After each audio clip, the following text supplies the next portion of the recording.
नमस्कार, अभिवादन आपका। मैं दुर्गेंद्र चौहान हूँ। जब हम लखनऊ जाते हैं तो रास्ते में कुत्ते भौंकते मिल जाते हैं। यह राकेश टिकैत विकैत शिकैत ना जाने कितने ऐसे लोगों को मैं जानता हूँ। यह 2 कौड़ी के लोग हैं, ये 2 कौड़ी का आदमी है और ऐसे लोगों की बात का मैं जवाब नहीं देता। ये शब्दावली किसी राह चलते लखैरे की नहीं बल्कि भारत के गृह राज्य मंत्री अजय मिश्र उर्फ टेनी की है। वही टेनी जिनके पुत्र पर लखीमपुर में किसानों को अपनी थार जीप से कुचलकर मार डालने का आरोप है और वह लंबे समय से जेल में बंद हैं। खुद मंत्री जी पर भी उनके राजनीतिक जीवन काल में तमाम आरोप लगे, मुकदमे भी कायम हुए। प्रभात गुप्ता उर्फ राजू गुप्ता की हत्या में मंत्री जी खुद मुख्य आरोपी हैं और इस मामले का आज तक फैसला ही नहीं आया। गंभीर आरोपों का वह सामना कर रहे हैं, लेकिन गृह राज्य मंत्री पद पर रहते हुए भी इस तरह की शब्दावली का इस्तेमाल करने वाले अजय मिश्र उर्फ टेनी देश के, मैं पूरे दावे के साथ में कह सकता हूं कि अजय मिश्र टेनी देश के पहले बदजुबान नेता बन चुके हैं। सोचिए, अगर इस तरीके की सोच और शब्दावली किसी दूसरे नेता ने इस्तेमाल की होती तो नज़ारा क्या होता। बहरहाल उनकी इस टिप्पणी से अन्नदाता किसानों में भारी रोष है और वह सड़क पर उतरने का ऐलान कर चुके हैं। राकेश टिकैत ने सम्मानित भाषा में टेनी के बयान का जवाब दिया और कहा कि वह खीरी मुक्ति का आंदोलन चलाएंगे। टेनी का बेटा 1 साल से जेल में बंद है, स्वाभाविक है इस तरह की प्रतिक्रिया देना। मैं यह बात इससे पहले भी कई बार मंथन भी कर चुका हूं कि वीरों की धरती लखीमपुर खीरी में अब तक जितने बड़े कांड हुए, जिन्हें हमने चैनलों में लखीमपुर कांड करके चलाया, अखबारों में लखीमपुर कांड करके लिखा, उसमें दोषियों को 100% सजा हुई और वह जेल में बंद हैं। चाहे मधुमिता शुक्ला की हत्या का मामला हो, पूर्व मंत्री अमरमण त्रिपाठी आज भी जेल में बंद हैं। चाहे इंजीनियर मनोज गुप्ता की हत्या का मामला हो, मनोज गुप्ता की हत्या औरैया में हुई थी और बहुजन समाज पार्टी का कार्यकाल था, मायावती मुख्यमंत्री थी और बसपा के विधायक उस समय के शेखर तिवारी ने मनोज गुप्ता को पीट कर मार डाला था। शेखर तिवारी का क्या हश्र हुआ ये सभी को पता है। बात मंजूनाथ की करें, इंडियन ऑयल के ईमानदार अधिकारी मंजूनाथ के मुजरिम, सभी को कानूनी सजा मिली है, कानूनी सजा दी है, सभी मुजरिम जेल में। इससे मेरा भरोसा न्यायपालिका पर असाधारण है। और सोचिए कि अमरमण का क्या भौकाल था उस वक्त, उस समय जब लोग कहते थे कि अमरमणि का कुछ नहीं होगा। सोचिए कि मोनू मित्तल जिसने मंजूनाथ की हत्या की, उस केस में लग रहा था कुछ भी नहीं होगा, दूसरा मोड़ उसे दिया गया, लेकिन पकड़े जाने के बाद वह दिन है और आज का दिन मोनू मित्तल जेल में है। लखीमपुर के रहने वाले इंजीनियर मनोज गुप्ता की पीट कर हत्या शेखर तिवारी ने की। जैसा मैंने बताया, शेखर का क्या हश्र हुआ सब जानते हैं। और किसानों को कुचलकर मारने के आरोपी टेनी का बेटा आशीष मिश्रा उर्फ मोनू लगभग 1 साल से सीख चो के पीछे है।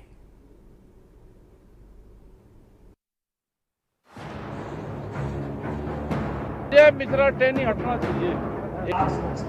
पर चलता है, कुत्ते भौंकते रहते हैं।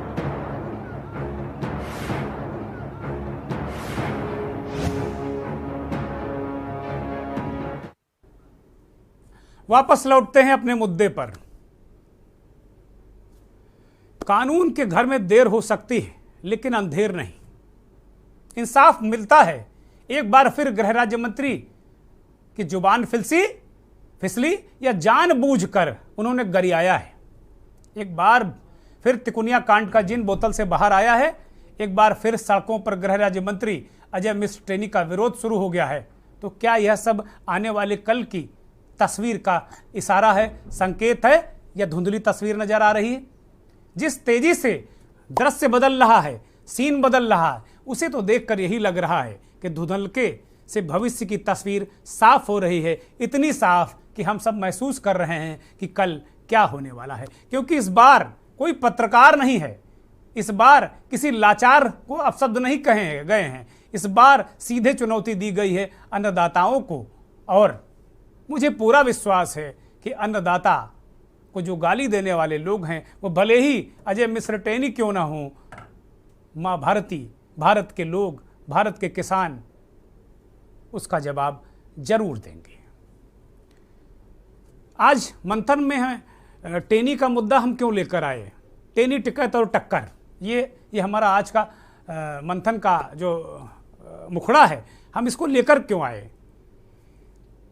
अजय मिश्र टेनी का जो विवादों में आने का, हालिया विवादों में आने का और लखीमपुर कांड से के पहले का एक वीडियो सामने आया था जिसमें वो धमका रहे थे कि अगर यहाँ मैं सांसद विधायक से कुछ ऊपर हूँ।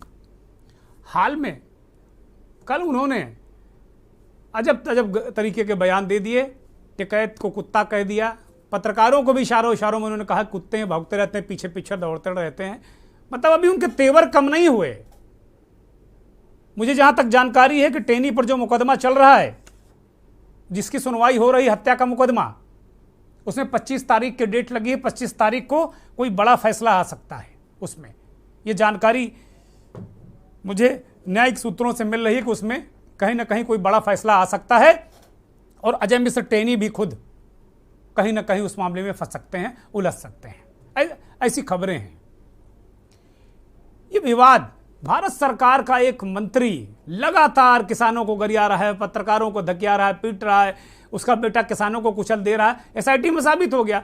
अब जब भी उनसे एसआईटी का सवाल पूछो, भाई एसआईटी कोई किसी पत्रकार ने थोड़ी बनाई है, उत्तर प्रदेश की सरकार ने बनाई, और उस एसआईटी ने बता दिया कि भाई मोनू मिश्रा प्रथम दृष्टया दोषी हैं, और इसी वजह से सुप्रीम कोर्ट के दखल के बाद मोनू मिश्रा, जिनकी जमानत हो गई थी, आशीष मिश्रा के बेटे, उन्हें फिर अंदर जाना पड़ा। अब टेनी के कुछ बयान हैं, वो सुनिए, फिर स्थिति खुद में खुद साफ हो जाएगी।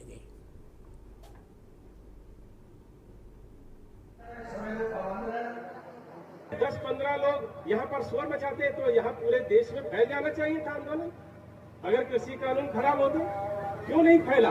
10-11 महीने हो गए। मैं ऐसे लोगों को कहना चाहता हूँ कि सुधर जाओ, नहीं तो सामना करो आके, हम आपको सुधार देंगे। 2 मिनट लगेगा केवल। अरे फोन बंद कर दे।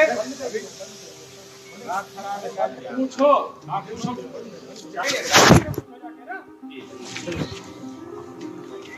ऐसे यही हमारे मीडिया वाले हैं ना, यही सारे उन्होंने एक निर्दोष आदमी के लिए बनाया। शर्म नहीं आती है? क्या सुधारा? आईटी से नहीं क्या कह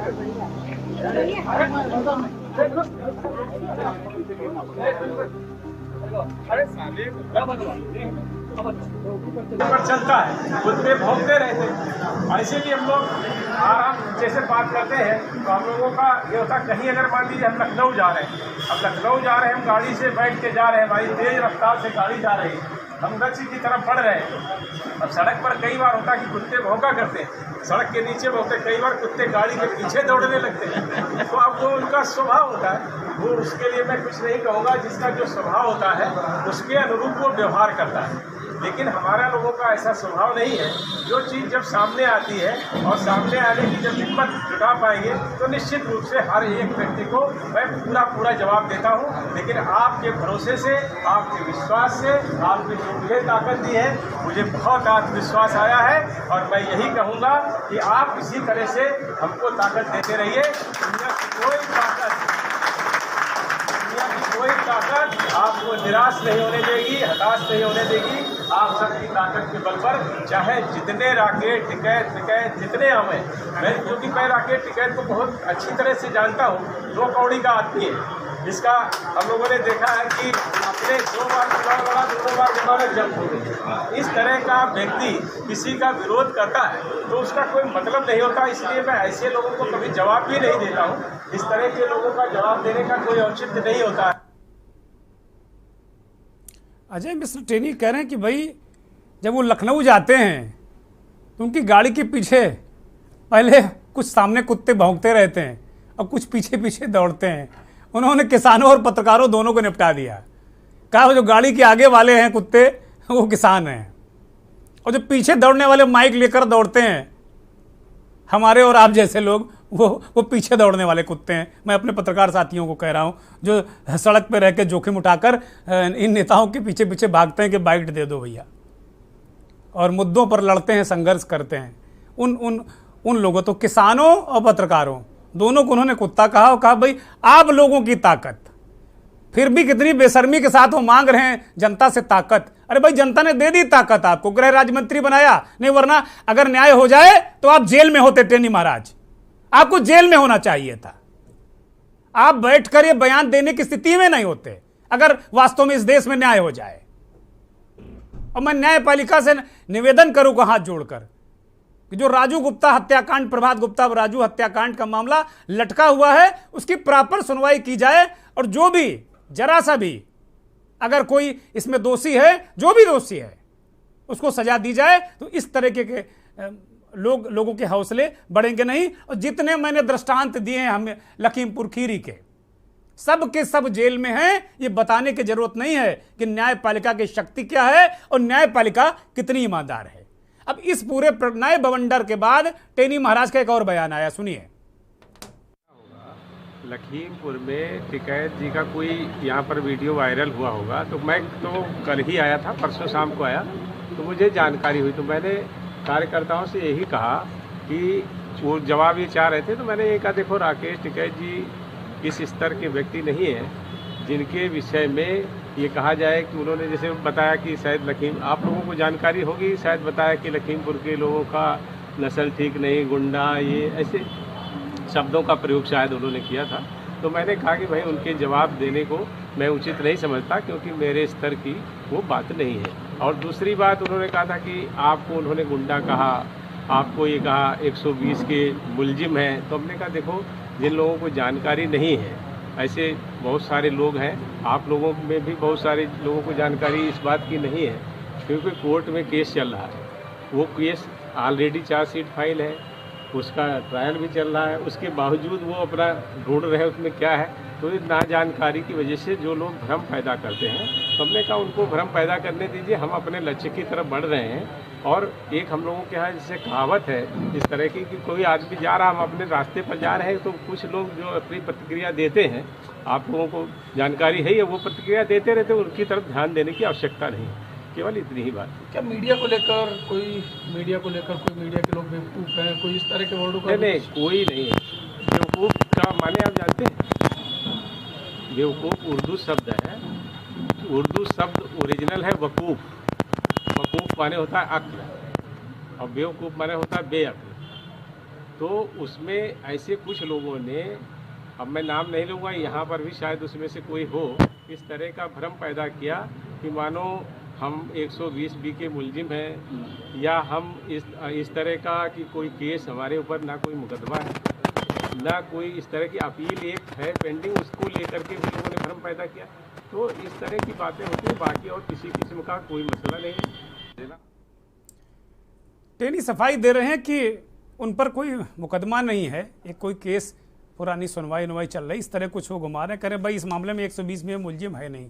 तो सही कह रहे हैं, इस मामले में पुलिस ने उनको मुलजिम बनाया नहीं है, खाम किसान नेता हवाई बातें करते रहते हैं, तो मुलजिम है नहीं उसमें, वो बात ठीक करें। लेकिन राजू गुप्ता, उस प्रभात गुप्ता के हत्या के मामले में अभी भी कोर्ट में मामला है, और अभी इसका फुल एंड फाइनल हुआ नहीं है हिसाब किताब न्यायपालिका की अदालत में। तो ये मामला अभी चल रहा है, जहाँ तक जानकारी है 25 तारीख को फिर सुनवाई है। और वो बाकायदे उर्दू के टीचर बन गए, बेवकूफ़ और बाकूफ़ समझाने लगे हैं, बता रहे हैं। हालांकि तेवर उस दिन के मुकाबले थोड़ा नरम थे, ठीक बात है। व्यक्ति कहीं जनसभा में बोलता तो अलग तेवर में बोलता है, कहीं अपने घर परिवार में बोलता अलग बोलता है, ठीक है, हो सकता है। राकेश टिकैत ने क्या प्रतिक्रिया दी, और फिर हमारे राजनीतिक संपादक सब्बी हैदर ने इस पूरे मामले पर एक अपना दृष्टिकोण रखा, उसे भी दिखाएंगे आपको। अरे हम तो छोटे आदमी है भाई, वो बड़ा आदमी है। हाँ, हम तो छोटे ही हैं आदमी। 50,000 आदमी लेकर गए थे 3 दिन तक वहाँ पे उनके वहीं। तो आदमी गुस्से में कुछ ना कुछ तो कहेगा। उसका लड़का 1 साल से जेल में बंद है, तो आदमी गुस्सा तो आवेगा। हमें कोई भी बात पे नहीं जाना, इन पे बयान पे। हम तो जो भी काम करें वो जमीन पर काम करें। एक मुक्ति अभियान चलेगा लखीमपुर खीरी में, वहां पे दहशत है बहुत। अब क्या 3 दिन रहे, अब क्या 13 दिन रह लेंगे। लखीमपुर मुक्ति अभियान, लखीमपुर में गुंडा राज है, इनकी दहशत है वहां पे, तो लोगों को डराने धमकाने का काम करें।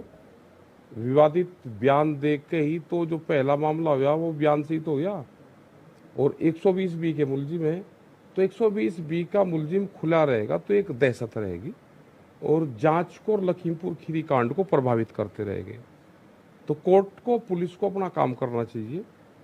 इनको हटा के तो भाई जिला बदर या यहाँ से स्टेट बदर हो, यहाँ पे इस तरह के बयानबाजी ना करें, क्योंकि लोग जो वहाँ पर गवाह हैं उनको डराने का काम करते हैं, ये उससे प्रभावित करते हैं और इससे जांच प्रभावित होगी। ठीक है सर, जैसे आपके खिलाफ अब तक गए हैं तो क्या अगला स्टैंड रहेगा आपका?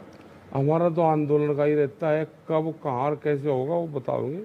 लखीमपुर खीरी घटना को अगर पूरे देश में कहीं पे भी आंदोलन होगा तो वो प्रमुखता से एक डिमांड में लिखा गया हो, और आदमी को गुस्सा आता भी है भाई, तो नेचुरल प्रक्रिया है। राहुल गांधी जी भारतीय यात्रा निकाल रहे हैं, उसमें योगेंद्र यादव शामिल हो रहे हैं, जिसमें जो किसान नेता है, तो एज राजनीतिक पार्टी में शामिल नहीं हो रहे, उसमें क्या कहना चाहिए आप? नहीं, हमारा अभी योगेंद्र से बात नहीं हुई, उनका व्यक्तिगत वो हो सकता है। मनोज, मधुमिता और मंजुनाथ के सहारे लखीमपुर खीरी की राजनीति आगे बढ़ रही थी, लेकिन यहाँ की राजनीति में अब नरेश टिकैत और अजय मिश्रा टेनी गृह राज्य मंत्री बिल्कुल आमने सामने हैं। आज अजय मिश्रा टेनी जो गृह राज्य मंत्री हैं, उनकी जुबान फिसली और उनकी जुबान फिसलने के बाद नरेश टिकैत ने खीरी मुक्ति आंदोलन को शुरू करने का ऐलान कर दिया है। खीरी मुक्ति आंदोलन ठीक वैसा ही दिखाई दे रहा है जैसा कभी जॉर्ज फर्नांडिस ने गोवा मुक्ति आंदोलन को शुरू किया था। गोवा को तो मुक्ति मिल गई, लेकिन क्या लखीमपुर खीरी में खीरी मुक्ति आंदोलन कामयाब होगा? ये बड़ा सवाल है, क्योंकि दो दिग्गज नेता, दो दिग्गज पर्सनैलिटी, दो दिग्गज लोग टकरा रहे हैं, आमने सामने हैं, और इनकी टकराहट से जो ऊर्जा का संचार हो रहा है भारतीय राजनीति में, वो किस मोड़ पर उत्तर प्रदेश की राजनीति को खड़ा करेगा, ये देखने वाली बात होगी। लखनऊ में कैमरा पर्सन बलराम के साथ के न्यूज़ के लिए शबी हैदर। मनोज।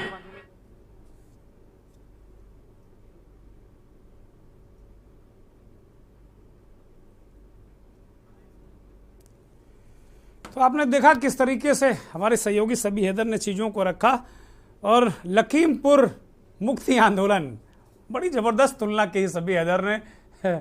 मैं किताबों में पढ़ता हूँ गोवा मुक्ति आंदोलन के जॉर्ज फर्नांडिस किस तरीके से गए थे और पुर्तगालियों के चंगुल से गोवा को मुक्त कराकर एक इस गोवा वालों को एक वो अपने आप में उनको मुक्ति दी गई। अब सीधे मंथन सीधे शुरू करते हैं। मेहमानों का परिचय कराते हैं। प्रसपा के बहुत ही वरिष्ठ नेता और प्रवक्ता दीपक मिश्रा जी हमारे साथ जुड़े हैं। दीपक जी, बहुत नमस्कार, बहुत स्वागत, बहुत आभार के न्यूज़ को वक्त देने के लिए। हमारे पुराने साथी बिलाल सब्जीवारी साहब दिल्ली से जुड़ गए हैं, राजनीतिक विश्लेषक हैं और लगातार बेबाक राय रखते हैं। बिलाल भाई, बहुत स्वागत, बहुत अभिनंदन और बहुत आभार। हमारे सहयोगी आमिर रजा जुड़ गए हैं। आमिर, आपका भी स्वागत। आमिर, लगातार इस पूरे प्रकरण पे आमिर लगातार रिपोर्टिंग करते रहें और लगातार मतलब एक जिस दिन से ये कांड हुआ है लगातार आमिर जोखिम लेकर वहाँ रिपोर्टिंग करते रहे हैं। मैं मंथन के इस मंच से आमिर को बधाई दूंगा कि लगातार वो बेबाक रिपोर्टिंग करते रहें और उनकी रिपोर्टिंग तराजू की तरह, कांटे की तरह बैलेंस रहती है, ऐसा मैं मानता हूँ। दिलबाग सिंह लखीमपुर से किसान नेता जुड़ गए हैं। दिलबाग जी, बहुत स्वागत, बहुत आभार, बहुत अभिनंदन आपका, धन्यवाद। सीधे बिलाल भाई के पास चलेंगे, उससे पहले आमिर से जरा कथा काया समझ लेते हैं। आमिर रजा, ये क्या जानबूझकर ऐसा करते हैं मंत्री? कहीं सही इनको मिलती है या ये वास्तव में इतने बड़े बारह हैं। उत्तर प्रदेश में कहा था ना बहुत बड़े बारह हो क्या, तो हमें लगता है बहुत बड़े बारह हैं ये। जी सर, 2000 में जब ये लखीमपुर आए थे कानपुर से, तो कहा जाता है केंद्रीय जहाँ पर जो मंत्री थे, जो सहकारिता मंत्री रामकुमार वर्मा के साथी हुआ करते थे, उनके साथ ये राजनीति की ABCD सीख रहे थे। तब से अगर इनकी बात करें तो इनका नेचर जो है इसी तरीके से देखने को मिला। चाहे उसके बाद 2000 में प्रभात गुप्ता की हत्या हुई हो, उसमें नामजद हुए हो, उसके बाद जब ये मंत्री बन गए, जब ये मंत्री बनने से पहले जब विधायकी का चुनाव जब इन्होंने लड़ा, तो उसी अपने गुरु के खिलाफ इन्होंने चुनाव लड़ा और वहां पर अपने गुरु को हाशिए पर लाकर खुद विधायक बने। उसके बाद इनका सफर राजनीतिक शुरू हुआ। इन्होंने फिर विधायक बनने के बाद इन्होंने सांसदी का चुनाव लड़ा और सांसद बने। टेनी गुरु को ही काम लगा के महागुरु बन गए कुल मिला के। जाहिर सी बात है, जिस तरीके की शुरुआत इन्होंने की, उसके बाद फिर जब ये मंत्री बने तो इनका नेचर किस तरीके से परिवर्तित हुआ, ये इनके पहले वीडियो से आज के न्यूज ने जिस तरीके से सारे वीडियो दिखाकर इनके नेचर को, इनके प्रवृत्ति जो इनकी है उसको आज सामने रखा है। उसमें पहले वीडियो में जिस तरीके की इन्होंने बयानबाजी की थी, उसके बाद तस्वीर लखीमपुर आज हिंदुस्तान के परिदृश्य पे जो दोबारा आया है। पहले चाहे वो मोनू वो जहाँ पर 2-4 घटनाएं हुई, चाहे वो मधुमिता हत्याकांड हुई, लेकिन जब अब तीसरी बार जब ये हिंदुस्तान ही नहीं पूरी दुनिया के परिदृश्य में जिस तरीके से बदनामी की शक्ल में आया है, तो वो उसकी वजह अजय मिश्र टेनी ही कहे जाएंगे। क्योंकि जिस तरीके से पलिया में इन्होंने 3 अक्टूबर की घटना से पहले बयान दिया था, जिसके बाद यहाँ पर किसानों में आक्रोश फैला था, किसानों ने यहाँ पर आंदोलन की बात कही थी, उसके बाद जिस तरीके से थार को चढ़ाने की घटना हुई, उसके बाद इनके बयानों में विराम लगने की जगह पे कहा जाता है कि जब तक आमिर जो ताजा बयान है उसमें वो कह रहे हैं कि भाई कुत्ते, जब मैं लखनऊ जाता हूं तो गाड़ी के आगे कुत्ते भौंकते रहते हैं और कुछ पीछे दौड़ते हैं। तो उन्होंने दिलबाग सिंह को भी कहा, उन्होंने आपको भी कहा और हमको भी कहा, पीछे दौड़ने वाले कुत्ते पत्रकार हैं और सामने भौंकने वाले किसान, जो हम समझ पा रहे हैं। अब दीपक मिश्रा मुस्कुरा रहे हैं, ये नेता हैं, ये और आगे समझाएंगे, बहुत वरिष्ठ नेता और बड़े गंभीर पुराने समाजवादी नेता हैं, ये बताएंगे। लेकिन इसको लेकर क्या लखीमपुर खीरी के पत्रकारों में कोई प्रतिक्रिया है क्या, किसानों में कोई प्रतिक्रिया है वहां पर? आमिर देखिए जिस तरीके से इनके लिए कहा जा रहा है कि ये काफी दबंग हैं, या ये कह लीजिए कि जिस तरीके से इनके ऊपर आरोप लगते हैं, उसका नजारा आज भी देखने को मिला। जब इन्होंने अपने बयान दिए, जब अपने कार्यालय में इनके चेहरे पे जिस तरीके के उपहास उड़ाने के भाव थे, उसके बाद जब इनको घेरा मीडिया ने, जिस तरीके से इनके बयान की बाजी के बाद पूरे हिंदुस्तान के अंदर राजनीतिक प्रक्रियाएं आने लगी, तो इन्होंने प्रेस कॉन्फ्रेंस किया। उस प्रेस कॉन्फ्रेंस में भी देखिए कि किस तरीके से कहा कि हमने यहाँ पर जो कहा है वो वही लोग हैं, उसमें से कुछ लोग यहाँ पर हो सकते हैं। तो जाहिर सी बात है, अपने बयान से पलटने की जगह पर अपने बयान को मोहर लगाते दिखाई नहीं, वो उर्दू पढ़ा रहे थे, उर्दू के टीचर बन गए थे, बेवकूफ और बाकूफ समझा रहे थे। अब मैं बहुत गहरी उर्दू तो नहीं जानता हूँ, दीपक भाई बिलाल भाई जानकार हैं मुझे जहाँ तक अच्छी तरह है, वो टीचर बन गए उर्दू के।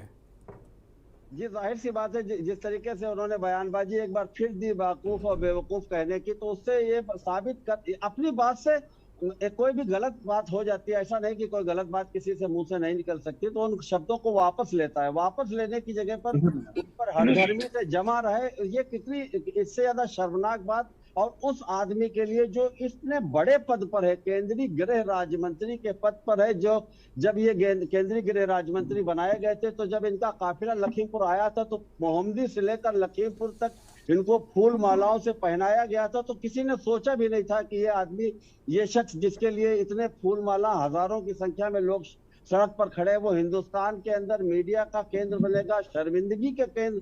जिस तरीके से आज हिंदुस्तान के अंदर लखीमपुर को झुक के देखना पड़ रहा है, तो ये कभी किसी ने सोचा नहीं था। लेकिन उसके बावजूद तेवर की अगर बात करें तो तेवर में जरा सी भी नरमी, चाहे उसके बाद अपने बयान को लेकर जिस तरीके से आज छिछालेदर हो रही, उसके बाद जब इन्होंने अपनी प्रेस कॉन्फ्रेंस करके उसको स्पष्ट किया, तब भी कोई बदलाव इनको दिखाई नहीं दिया इनके में। ठीक है आमिर, एक ब्रेक ले रहे हैं, ब्रेक का इशारा हो रहा है, एक ब्रेक ले रहे हैं, ब्रेक के बाद लौटेंगे तो इसमें तमाम पहलू हैं इसके। टिकैत ने कहा है कि लखीमपुर खीरी मुक्ति आंदोलन चलाएंगे। हमारे सहयोगी सभी हैदर ने कहा है गोवा की तर्ज पर क्या आंदोलन होगा, ब्रेक के बाद बताएंगे। आप देख रहे हैं के न्यूज, खबरों का सारथी। देखें कौन नया खिलाड़ी आया है, समझा देते हैं, प्यार से समझाएंगे। ये तो अपनी जुबान है। जुबान एक हो तो दिल भी एक होने चाहिए। विमल बोलो जुबान केसरी। गोल्डी हिंग का तड़का लगे तो सभी दबा के खाते हैं। गोल्डी हिंग कण कण में जान। Servocon Energy Efficient Transformers, India's fastest growing transformer manufacturer and exporter, up to 50 MVA. Servocon, रखे सब कंट्रोल में। मस्त मस्त मस्त मस्त मस्त है, बड़े मस्त है, टेस्ट में भी लज्जत है।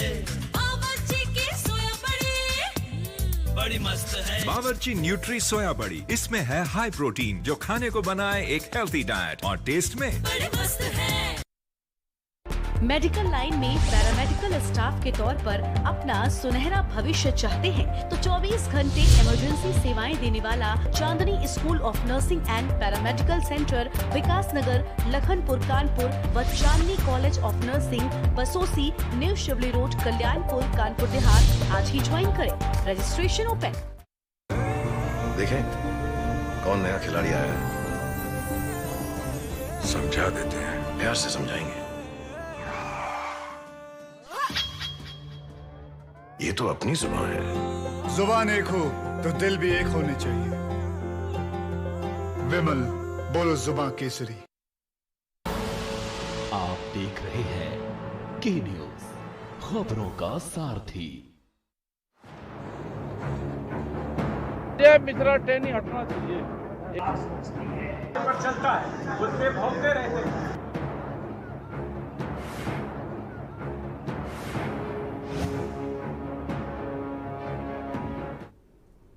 कुत्ते भौंकते रहते हैं। न जाने क्यों बार बार ये बयान हमारे कानों में गूंज रहा है। ये कुत्ते वाला एक बयान और बहुत बड़े नेता ने दिया था, बहुत पहले, याद नहीं आ रहा है किसी ने, बहुत बड़ा नेता है, उन्होंने दिया था कुत्ते वाला बयान। ये राजनीति में कुछ कुत्तों का संकेतों में बहुत ज़्यादा इस्तेमाल होता है। सीधे बिलाल सब्जवारी साहब के पास चलते हैं। बिलाल भाई, एक प्रश्न मेरे मन में बार बार आ रहा है और मुझे लगता है बहुत सारे लोग इस देश के पूछ रहे होंगे कि क्या हो रहा है भाई। ये भारतीय जनता पार्टी का जो नेतृत्व है ये जानबूझकर लोगों को गालियां दिलवा रहा है क्या? चाहे पत्रकार हो चाहे किसान हो, कि भाई तुम लोगों ने बड़ा 11 महीने तक वहां पे घेराबंदी किए रहे, लो अब गालियां सुनो। और पत्रकार भी बहुत पीछे पीछे भागते हैं कि भाई तूने टेनी महाराज ने कह दिया कि पीछे वाले कुत्ते और ये आगे वाले कुत्ते। ये मसला क्या है? दुर्गेंद्र भाई, जो भाषा किसी व्यक्ति के लिए या किसी के लिए भी उसकी व्यक्तित्व का आईना होती है। भाषा के माध्यम से आपका मानसिक स्तर, आपका शैक्षिक स्तर और आप किस परिवार से आते हैं, ये भाषा के माध्यम से आप समाज के अंदर इसका प्रतिनिधित्व करते हैं। दरअसल पिछले काफी समय से मैं महसूस कर रहा हूं कि भारतीय जनता पार्टी के अंदर एक नया ट्रेंड पैदा हुआ, एक नई शैली पैदा हुई है कि वो विवादित बयान देते हैं, कंट्रोवर्शियल बयान देते हैं, और भाषा का स्तर भारतीय जनता पार्टी के नेताओं का समय समय पर जिस तरह से गिरता है, उस पर अभी तक भारतीय जनता पार्टी के अध्यक्ष की तरफ से ऐसी कोई सख्त कदम नहीं उठाए गए जिसको लेकर ये महसूस किया जाए कि भारतीय जनता पार्टी इस संबंध में सीरियस है या वो पार्टी की छवि को लेकर संवेदनशील है। देखिए, अगर आप हरियाणा के मुख्यमंत्री की बात करें, वो भी बहुत कंट्रोवर्शियल बयान देते हैं। बिहार में गिरिराज किशोर की बात करें, वो भी इस तरह के बयान देते हैं। उत्तर प्रदेश में आप बालियान की बात करें, वो भी इस तरह के बयान देते हैं। संगीत सोम की बात करें, वो भी इस तरह के बयान देते हैं। केंद्र में अनुराग ठाकुर की बात करें, वो भी कंट्रोवर्शियल बयान देते हैं। कपिल मिश्रा की बात करें, वो भी इस तरह के बयान देते हैं। परवेश वर्मा की बात करें, वो भी इस तरह के बयान देते हैं। लेकिन इन सब के बीच बिलाल भाई, एक अभी ताजा पैदा हो गया तेलंगाना में, टी राजा सिंह, एक अभी ताजा पैदा हुआ है, अभी कल ही परसों पैदा हुआ है T Raja Singh. You are right, I am agree with you. तो अभी तक भारतीय जनता पार्टी के जो अध्यक्ष हैं उन्होंने भारतीय जनता पार्टी की जो एक विरासत है, जो अटल बिहारी वाजपेयी से होते हुए राजनीतिक रूप से आज मोदी के हाथों में पहुंची है और मौजूदा समय में उसके अध्यक्ष भारतीय जनता पार्टी के अध्यक्ष हैं, उनको इस बात को समझना पड़ेगा कि भारतीय जनता पार्टी की राजनीतिक विरासत किस तरह से आज लोगों तक एक सत्ता के माध्यम से पहुंच रही है, और अगर इसको संभाल के नहीं रखा गया सही अंदाज में तो समाज में इसका बहुत बुरा प्रभाव आएगा। दरअसल जो बात पत्रकारों के संबंध में की गई है उस पर मैं व्यक्तिगत तौर पे ये कहना चाहूंगा कि उत्तर प्रदेश पत्रकार संघ को इस मसले को टेकअप करते हुए प्रदेश अध्यक्ष और साथ ही साथ भारतीय जनता पार्टी यूपी के पत्रकार करें, जब तक टेनी महाराज नाम नहीं लेंगे तब तक इशारा हम नहीं समझेंगे। वो कुत्ता कहें कहते रहें, वो करें भाई बिल्कुल नहीं, हम नाम लेकर सीधे कहें, वो इसका इंतजार कर रहे हैं उत्तर प्रदेश के पत्रकार। पत्रकारों का काम बिटवीन द लाइन समझना होता है। अगर पत्रकार बिटवीन द लाइन भी नहीं समझेंगे तो बहुत अफसोस की बात है। कल को आपको नाम लेके भी कोई गाली बक देगा तो फिर आप इसी तरह बगले झांकते रहेंगे। चीजों को समझा जाता है, चीजों पर प्रतिक्रिया दी जाती है, समय पर सही कदम उठाए जाते हैं। टेनी पहले धक्का मुक्की गाली दे चुके हैं। जब एसआईटी की रिपोर्ट आई थी पिछली बार तो एक बड़े चैनल के संवाददाता से धक्का मुक्की की थी, गाली गलौज की थी, मारने दौड़े थे। वो भी अभी हमने वीडियो भी दिखाया है वो जी। बगैर कोई गड्डी नहीं लेके आ सकता छोटे भारत दे विचों। हाँ बोलिए बिलाल भाई। डिबेट में हाँ देखिए, एक समय था जब अजय मिश्रा, आवाज आ रही है?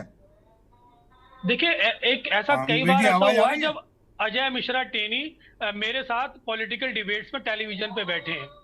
उस समय मैंने कभी अजय मिश्रा टेनी को इस तरह की भाषा का प्रयोग करते हुए नहीं देखा, बड़े संयम से बोलते थे।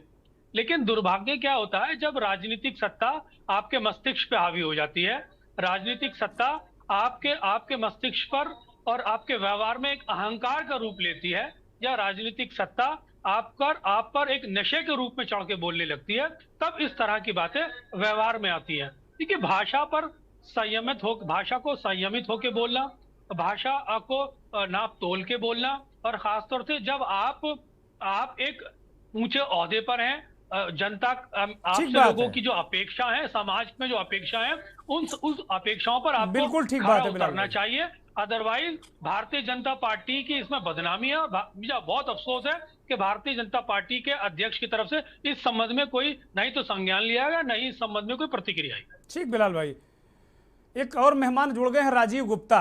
इनका परिचय दे दें कि ये सफरर हैं, पीड़ित हैं, और पिछले 20 साल से ये अपने भाई की हत्या के आरोपी को जेल भिजवाने के लिए, सीखचों के पीछे पहुंचाने के लिए, और अपने भाई के लिए न्याय मांग रहे हैं। इनके पिताजी न्याय मांगते मांगते चप्पल घिसकाते घिसकाते दिवंगत हो गए, और राजीव गुप्ता से अंतिम बार वो कहे गए थे, जैसा राजीव गुप्ता ने हमें कई बार बताया, कि इस मामले को मुकाम तक पहुंचाना बेटा। तो ये मुकाम तक पहुंचा रहे हैं, लखीमपुर खीरी के ही हैं राजीव गुप्ता।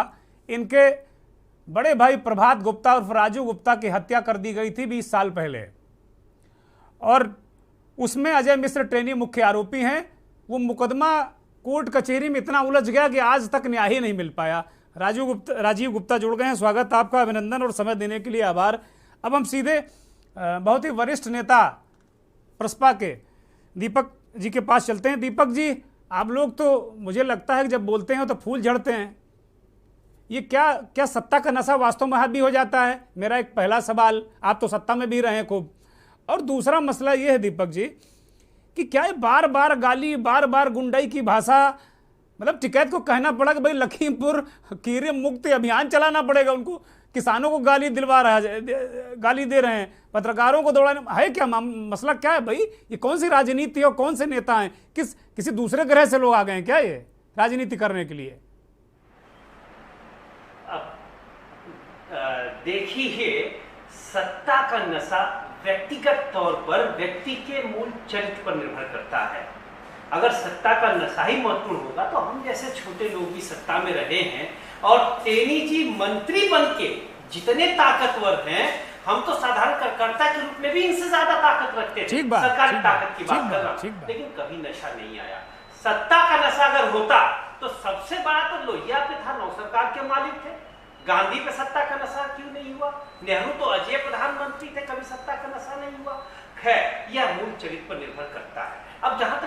राजनीतिक बात है ये, इनके द्वारा लोगों को बुरे शब्दों का प्रयोग करना, तो यस्य भावना यादृशी सिद्धि भवति तादृशी। जो हल्के मन का होगा वो सबको हल्का समझेगा। कृष्ण के बाद भारतीय राजनीति और लोकमानस का सबसे बड़ा प्रवर्तक व्यक्तिगत रूप से मैं कौटिल्य को मानता हूं, और वो है भी।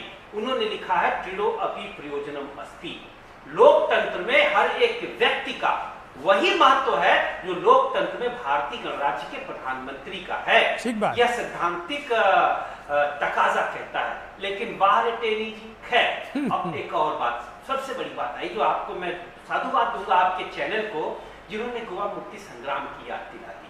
गोवा मुक्ति संग्राम भारतीय राजनीति का एक अद्भुत और अविस्मरणीय अध्याय है। 1946 में 18 जून को डॉक्टर राममनोहर लोहिया जब जेल से छूटे थे तो गोवा गए थे विश्राम करने, तबीयत खराब थी। वहां उन्होंने गोवा मुक्ति संग्राम का सूत्रपात किया था, जिसे बाद में अटल बिहारी वाजपेयी जी, जॉर्ज फर्नांडिस जी, इन लोगों ने आगे बढ़ाया। नानाजी देशमुख, जगेश्वर मिश्र सबने आगे बढ़ाया और आजाद हुआ गोवा। बाद में आजादी के मुझे लगता है अपनी गुलामी के 450 साल बाद और भारत की आजादी के लगभग 14 साल बाद 1961 में 19 दिसंबर को, तो एक न एक दिन अन्याय और दर्पण जरूर मिलता है।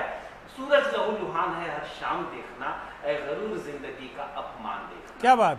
पंडित दीनदयाल उपाध्याय जी की पॉलिटिकल डायरी पढ़ रहा था, मैं उनकी पॉलिटिकल डायरी पढ़ रहा था और दीनदयाल जी के शब्द में देख रहा था। आज अगर पंडित दीनदयाल जी भारतीय जनता पार्टी में होते तो आज या तो टेनी जी को दल से बाहर निकाल देते, अगर उनकी स्थिति आडवाणी जैसी असहाय सी होती तो वह खुद भारतीय जनता पार्टी छोड़ देते। एक मर्यादा होती है वाचक। लोहिया ने कहा था कि लोकतंत्र में लोक लाज का सबसे ज्यादा महत्व होता है, और इसके सबसे बड़ी हामी पंडित दीनदयाल जी, नानाजी देशमुख और अटल बिहारी वाजपेयी जी भी थे। अब लोक लाज कहां रह गया? जिस दिन टेनी जी पे आरोप लगा था उस दिन अगर इनकी पार्टी में लोक लाज होता तो इन्हें मंत्री नहीं बनाते, और इनके अंदर जरा भी लोक लाज होता तो वो कहते कि जब मैं मुक्त हो जाऊंगा तब मैं दोबारा मंत्री बन जाऊंगा या तभी मंत्री बनूंगा। आपने ठीक कहा, न्यायपालिका को यहाँ पर सुओ मोटो एक्शन लेना चाहिए, क्योंकि साथ में सिर्फ लोकतंत्र के तकाजे ही नहीं है, साथ में न्यायपालिका की भी साख है। विलंब से मिला न्याय अन्याय से ज्यादा मारक और घातक ठीक बात है। विलंबित न्याय विलंबित अन्याय के समकक्ष होता है। तो इतना देरी क्यों? भाई गुप्ता जी को आप देखिए, मतलब एक हद हो गई। तो इसलिए मेरी आपसे अपील है, पहली बात तो इनसे अपील है कि भारतीय लोकतंत्र की साख में घटाएं। जैसे इस समय हम आप डिबेट कर रहे हैं, मैं लखनऊ में बैठा हूं, आप नोएडा में बैठे हैं। आज मेरा छोटा भाई, आज उसका जन्मदिन था, आज बात है कि लंदन में वो बैठ के टीवी में देख रहा है, यूट्यूब के माध्यम से। अब दुनिया सही मायने में ग्लोबलाइज हो चुकी है। यह डिबेट अमेरिका में भी देखा जाता होगा, यह बातें लंदन में भी लोग देखते होंगे, जैसे हम लोग यूक्रेन और क्यों देख रहे हैं। तो हम दुनिया के सामने भारत की क्या साख पर रख रहे हैं? भारतीय राजनीतिक परंपरा डॉक्टर लोहिया के नाम से जानी जाती है, जयप्रकाश के नाम से जानी जाती है, गांधी के नाम से जानी जाती है। आज हम क्या चेहरा दे रहे हैं भारतीय राजनीति का? तो मेरी अपील है माननीय प्रधानमंत्री जी से, माननीय प्रदेश अध्यक्ष भारतीय जनता पार्टी, जो तो शायद कोई है नहीं, धर्मपाल जी से ही, कि तत्काल हस्तक्षेप करें और लोकतंत्र की साख बचाएं। खूब तुम भाई भतीजों की तरफदारी करो, गोद में जिसके हो उससे न गद्दारी करो। हम सभी लोकतंत्र की गोद में राजनीति कर रहे हैं, और साथ में लोकतंत्र अगर होगा, प्रश्न के दायरे में लोकतंत्र होगा, फिर हम कहाँ जाएंगे? क्या बात है, बड़े संकेत की बात होनी चाहिए। और मुझे कहते हुए दुख हो रहा है कि जो इनका उपाख्य है, इनका उपाख्य टेनी के बजाय टीनी रख देनी चाहिए। छोटी सोच के आदमी हैं, बड़ी कुर्सी पर बैठा दिए गए हैं, कुर्सी को भी लांछित और कलंकित करेंगे। ठीक बात है। बहुत बहुत सारगर्भित शब्दों में दीपक भाई ने समझाया कि राजनीति की शुचिता क्या है, चरित्र क्या होना चाहिए। महापुरुषों का हवाला देकर उनके उद्धरणों से समझाने की कोशिश की है। और ये मंथन में हम लोग बहुत आराम से ही बात करते हैं, चिकम चिल्ली और मारकाट और एक दूसरे पर झपटने वाला ये शो भी नहीं है हमारा। मंथन का मतलब ही है कि आराम से बात करें और किसी सार्थक निष्कर्ष तक पहुँचे। वो निष्कर्ष कुछ भी हो सकता है, लेकिन सार्थक ही होना चाहिए। किसान नेता दिलबाग भाई हमारे साथ जुड़े हैं। इन लोगों ने बहुत दुख दर्द, बड़ी परेशानी सही है लखीमपुर में, और इनके साथियों को कुचल डाला गया। हमारा एक पत्रकार साथी भी कुचल डाला गया, और कुछ वो लोग भी मारे गए प्रतिहिंसा में जो वास्तव में इस पूरे प्रकरण के दोषी नहीं थे। दिलबाग भाई, टेनी ने एक बार फिर धमकाया और कहा किसान और पत्रकार दोनों कुत्ता हैं। जी जी, किसानों का क्या रुख है? किसान किस तरीके से इन सब चीजों को लेते हैं? और अभी तक आप लोगों की जो मांगे थी, समस्याएं थी, वो हल हो गई क्या? राकेश टिकैत 75 घंटे का अनशन करके अभी गए हैं। किसानों में बहुत बड़ा रोष है। जो बयान दिया मंत्री जी ने बहुत ही गलत दिया है। सभी किसानों को, देशवासियों को कुत्ता बोला है। इस प्रकार की जो भाषा है शोभा नहीं देती भाई है। हम तो कह रहे हमें बोल लो, आमिर को बोल लो, बिलाल भाई को बोल लो, लेकिन भैया किसानों को मत बोलो यार। वो पेट भरते हैं हमारा, अगर वो नहीं उग जाएंगे तो मर जाएंगे हम लोग, क्या खाएंगे? बिल्कुल, किसान इतनी मेहनत करता है, रात दिन मेहनत करता है, उनको ही आप कुत्ता बोलेंगे तो ये बात ठीक नहीं है। बहुत बड़ा रोष है किसानों में। और बाकी रही बात, जो तुकुनिया कांड हुआ भी वही नहीं भूल पाए हैं किसान बेचारे। और उनको आप बता रहे हैं गाड़ियां जाती रहती हैं, कुत्ते भौंकते रहते हैं, तो लगता है हमें कि उस दिन भी इन्होंने कुत्ते ही समझे थे। वहां रोड पे जो निकल रहे थे घर के लिए, उस समय लगता है इनको कुत्ते ही दिखाई पड़े थे, जानवर दिखाई पड़े थे, इंसान नहीं दिखाई इनको पड़े जब ये कांड तुकुनिया में हुआ है। ठीक बात है, ठीक बात। दिलबाग भाई अपना रोष व्यक्त कर रहे हैं कि भाई कुत्ता समझ के ही कुचल दिया होगा, इंसान दिखे नहीं होंगे उनको, चूंकि ऐसी मानसिकता के जो लोग हैं। एक दिलबाग भाई, एक टिकैत साहब ने कहा कि भाई लखीमपुर खीरी मुक्ति अभियान चलाएंगे। उस हमारे सहयोगी और हम लोगों ने उसको जोड़ा है गोवा मुक्ति आंदोलन से। वो कह रहे हैं भाई बड़ा भय है, बड़ा आतंक है। तो क्या लखीमपुर खीरी में जो टिकैत साहब ने कहा वैसी स्थितियां हैं क्या? भय है, आतंक है, जो मुक्ति की जरूरत है? बिल्कुल बिल्कुल बिल्कुल सर, आतंक है यहाँ पे। और कोई भी उनके क्षेत्र का आदमी जो अपने लखीमपुर खीरी में, उनके आगे बोलता कोई नहीं है। किसान ही अपनी समस्या को लेके जाता तो उनको भगा दिया जाता वहां पे दरबार से कि आप यहाँ से हटिए, आपकी बात नहीं सुनी जाएगी। इस प्रकार की बहुत से बेचारे किसान यहाँ से परेशान हैं, किसी की समस्या हल नहीं हो पा रही है। और मेरा यही प्रधानमंत्री से निवेदन है कि इनको जल्दी से जल्दी पद मुक्त किया जाए, इनका बर्खास्त किया जाए टेनी जी को, क्योंकि ऐसे मंत्री की यहाँ जरूरत नहीं है। कोई अच्छा इंसान मंत्री हो, किसानों की समस्या सुने, किसी प्रकार की कोई समस्या है तो उसको सॉल्व किया जाए। लेकिन ये सुनने वाला यहाँ लखीमपुर खीरी में कोई भी नहीं है हमारे किसानों बेचारों का। दिलबाग भाई बड़े सीधे साधे किसान हैं और सीधे साधे इंसान है। एक आम भाषा में उन्होंने कह दिया कि भाई हमें एक अच्छा नेता दे दो, ऐसे नेता से तो भैया माफ़ करो हमें नहीं चाहिए, जो गाली भी दे रहा कुचल भी रहा है। राजीव गुप्ता जुड़े हुए हैं। राजीव गुप्ता, एक तो पहला अपडेट ये कि आपके भाई की हत्या के मामले में सुनवाई का स्थिति क्या है, न्याय की कितनी सीढ़ियां आप चढ़ चुके हैं, और दूसरा क्या टेनी का आतंक है वहां, जैसा राकेश टिकैत ने कहा? ये दो बड़े सवाल हैं और आप पीड़ित हैं, सफरर हैं। मुझे लगता है आपसे ज्यादा कौन बेहतर बता पाएगा। आदरणीय संपादक जी, बहुत बहुत धन्यवाद, आपने हमें समय दिया, बुलाया। थोड़ा सा देर हो गई आने में। देखिए ऐसा है, हम खाता ना बही, टेनी जो बोले वही सही। ये लखीमपुर पर लागू हो सकता है। मैं इस बात से सहमत नहीं हूं कि टेनी की दहशत है। वो जमाना चला गया जब प्रभात गुप्ता की हत्या हुई थी। टेनी एक स्मगलर है। मैं नहीं कह रहा हूं, ये श्री राम प्रभारी निरीक्षक तिकुनिया ने हाईकोर्ट में एफिडेविट दिया है। प्रभात गुप्ता की हत्या में टेनी के लिए लिखा गया है कि ये स्मगलिंग में लिप्त हैं। मैं इसलिए बोल रहा हूं कि शायद देश की जनता को मालूम चलना चाहिए।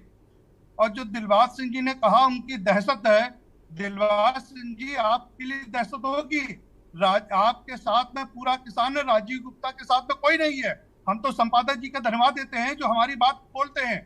कल जब टेनी ने, दिलबाग भाई पूरी बात हो जाने दीजिए, मैं भी पीड़ित, मेरे भाई की भी हत्या हुई है, मेरे भाई की भी हत्या हुई है। बोलिए राजीव जी बोलिए।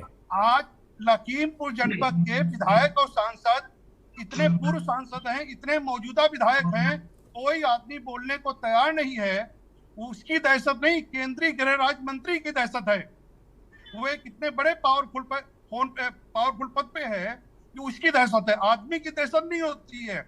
उन्होंने, टेनी ने कहा कि राकेश टिकैत जी कितने बड़े नेता हैं, मैं जानता हूं, वो 2 बार चुनाव लड़े। मैं टेनी को बताना चाहता हूं, जिस दल में वो राजनीति कर रहे हैं, भारतीय जनता पार्टी में राजनीति कर रहे हैं, उसी के आदर्श, उन्हीं के अनुयायी पंडित दीनदयाल उपाध्याय जी कभी चुनाव नहीं जीते, कभी चुनाव, लेकिन देश के बहुत बड़े नेता, इसलिए पद बड़ा नहीं होता, व्यक्तित्व बड़ा होता है।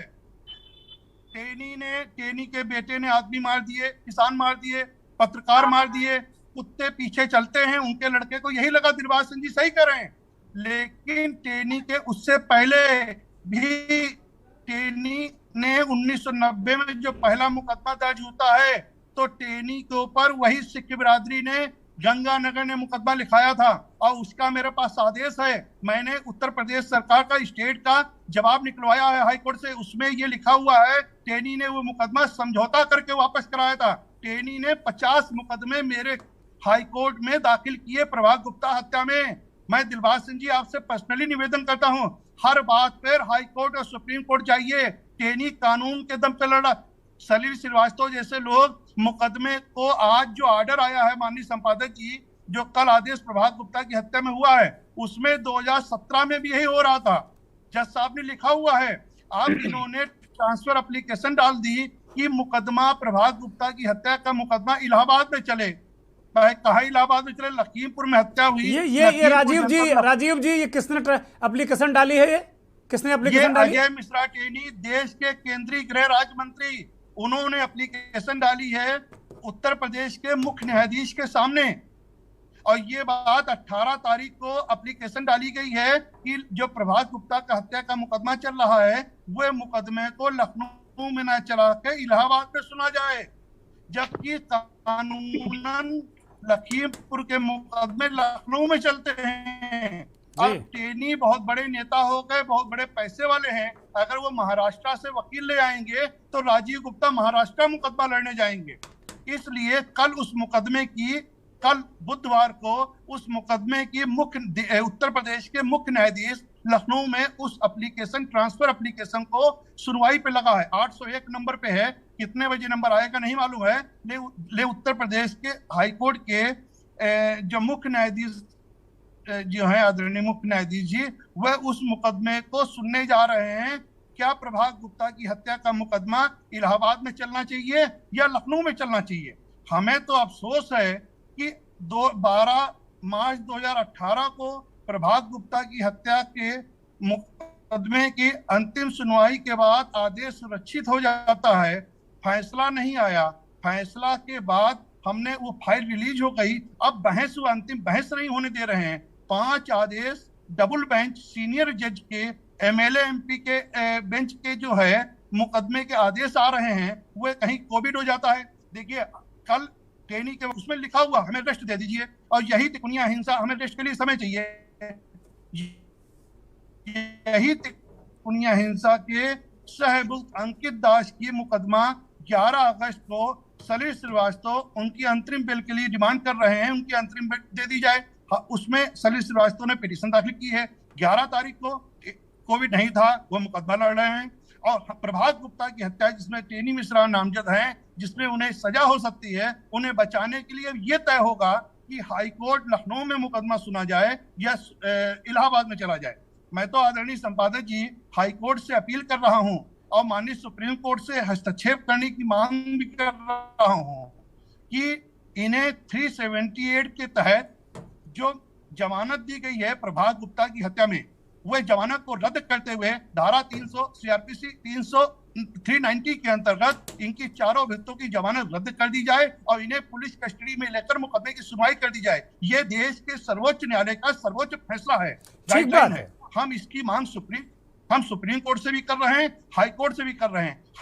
मैंने फिर मैं कह रहा हूँ, खाता ना भाई, जो टेनी बोले वो सही, पत्रकारों को बेवकूफ बोलते हैं, एबीपी न्यूज के जिला संवाददाता को बदतमीजी करते हैं, पत्रकार की हत्या कर चुके हैं उनके बेटे, टिकुनिया में ठीक बात है हत्या हो चुकी है। राजीव जी धैर्य रखिए, सुप्रीम कोर्ट भी है, हाई कोर्ट भी है, न्याय मिलेगा आपको, निश्चित तौर पर न्याय मिलेगा। इस देश में न्यायपालिका ही सर्वोच्च है, सर्वोपरि है। कुछ कहना चाहते हैं, बोलिए आप।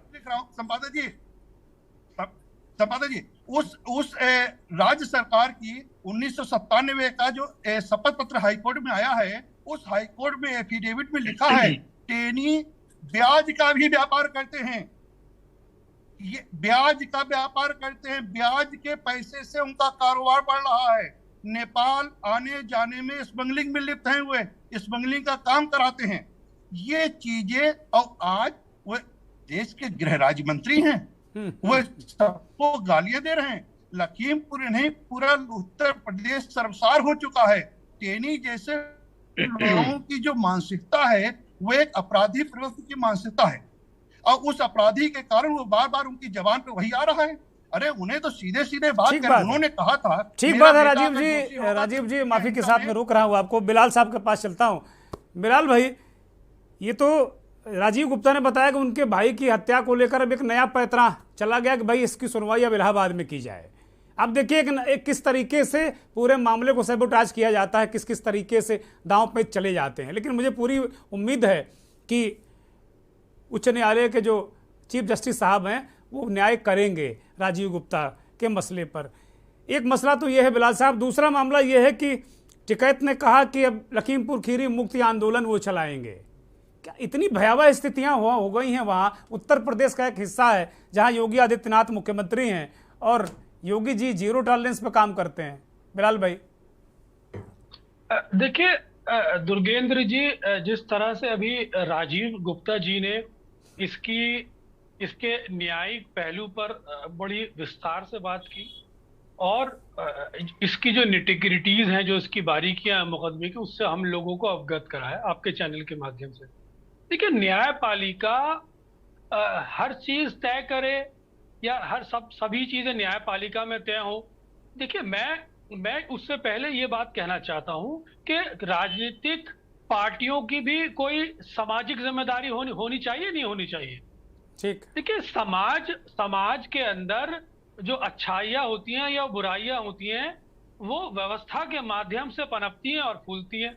तो क्या ये सब चीजें जो राजीव गुप्ता जी ने कही, क्या भारतीय जनता पार्टी के शीर्ष नेतृत्व के संज्ञान में नहीं है? यकीनन है, लेकिन उसका समर्थन किया जा रहा है। तो जब आप इस तरह की राजनीति का समर्थन करेंगे तो फिर आप समाज से क्या तवक्को करते हैं? जिस तरह से आप बोएंगे इस तरह से काटेंगे। न्यायपालिका तो बात की चीज है कि आप न्यायपालिका के माध्यम से किसी चीज का न्याय प्राप्त करें, वो भी तब जब आपको सामाजिक स्तर पे न्याय नहीं मिलता। लेकिन ये जिम्मेदारी राजनीतिक पार्टी की है, मौजूदा व्यवस्था की है कि सामाजिक न्याय के दृष्टिकोण से इन सब चीजों को देखें और किस तरह से समाज को शुद्ध किया जा सकता है या उसके अंदर बुराइयों को रोका जा सकता है। ये राजनीतिक शीर्ष की जिम्मेदारी है, इसलिए ये पहला कर्तव्य भारतीय जनता पार्टी का है कि इस संबंध में कदम उठाए। अब मैं आता हूँ राकेश टिकैत जी के वाली बात पर। देखिए, राकेश टिकैत बहुत ही सुलझे हुए और बहुत ही सीजन्ड, बहुत ही परिपक्व किसान नेता हैं और ऐसा नेता बहुत कम समय बाद हमें देखने को मिला है। क्योंकि हमने महेंद्र सिंह टिकैत को भी एक समय में कवर किया था, लेकिन उस समय हम पत्रकारिता में उतने ज्यादा परिपक्व नहीं थे, बहुत उम्र में छोटे थे। लेकिन आज जिस तरह से इनके राकेश टिकैत ने एक राष्ट्रीय स्तर पर एक किसान नेता के रूप में जो अपना एक चेहरा स्थापित किया है, वो ये बात वो साफ करता है कि वो कितने सुलझे हुए और कितने परिपक्व नेता हैं। क्योंकि जब पत्रकार उनको ड्रिल करते हैं तो इतने संयमित होकर वो बातों का जवाब देते हैं, इतने पॉलिटिकल स्टाइल में वो बात करते हैं और वो इतने मेंटली कूल रहते हैं कि वो बताता है कि वो कितने गहरे आदमी हैं। दरअसल वो एक राजनीतिक लड़ाई लड़ रहे हैं, व्यक्तिगत लड़ाई नहीं लड़ रहे। और ये जो टेनी साहब है उन्होंने व्यक्तिगत हमला किया है, तो लेकिन उसका राकेश टिकैत ने किस खूबसूरती से पॉलिटिकल रिबटल किया है, ये अपने आप में देखने की बात है।